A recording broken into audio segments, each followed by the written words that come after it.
Hi there. Let me tell you 3 things in life that are the hardest things to ever do, in my opinion. Number 1, forgiving someone. Number 2, having faith that everything will be fine.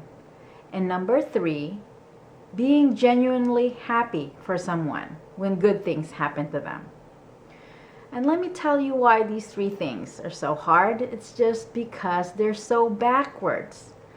They go against everything that we've ever been taught from the very beginning.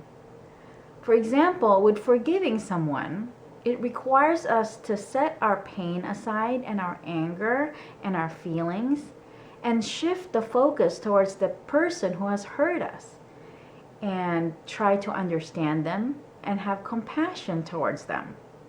And that's so hard because it goes against our ego. From the very beginning, we're taught to defend ourselves and to survive. Even from the cartoons that we watched when we were little, it's all about getting revenge. Good versus evil, the villain must pay, and the good always wins. And we take that ideal and bring it with us to our adulthood. The problem is, in reality, the good doesn't always win. That's why it's so hard to let go of people doing bad things to us, because it goes against the ideal that has been forced down our throat from the very beginning. But if you watch any of my videos, I have this underlying theme of forgiveness, because forgiving frees you of that ideal, and then you feel lighter and you can actually move forward and embrace the rest of your life fully. The second thing is having true faith that everything will be fine. Having faith is crazy. It's backwards crazy, because it requires you to blindly believe and blindly trust. Here in the Western culture, it's all about doing things right and working hard and getting results and being in control of our lives. And I've been doing that, but what I've been finding lately is that there's another force that's much bigger than us. A force that's really more of what's in control and steering our lives. And you can call that force God or the universe or angels or randomness. But whatever it is, you know there's a force that's bigger than you. And having faith is trusting and believing in that force. And basically just relinquishing control of your life. Not all of it. That doesn't mean you're just going to sit around. But really having that peaceful surrender towards it. Having faith requires you to face your challenges and your issues and let it go through you. That you can't run away from it or skirt around it. But face it and let it go through you, and having this deep belief that everything will be fine, that everything happens not just for a reason, but for the best reason.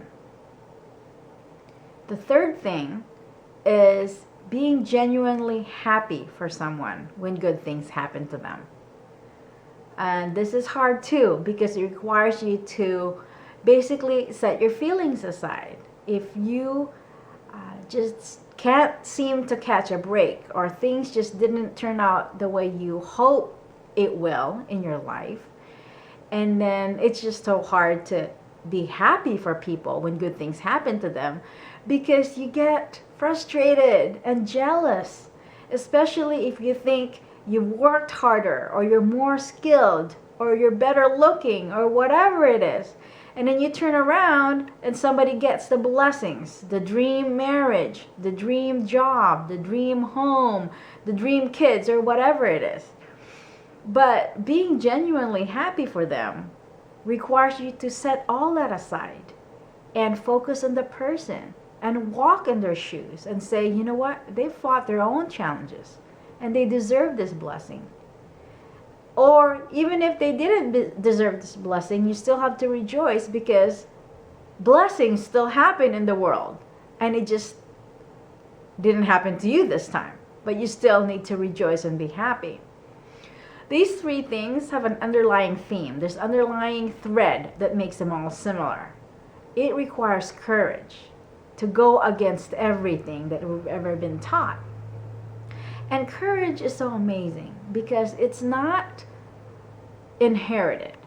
You're not born with it. It's something that you develop through your life experiences, through your environment and other people. But above all, courage is born when you're suffering. In the middle of all your pain, it's the strength that comes out of you and that you acquire because of it. Especially if you're battling your inner demons and you're wrestling between your fears and what you ought to be doing. And that's why courage is so amazing. Not only is it hard to come by, it has to be earned.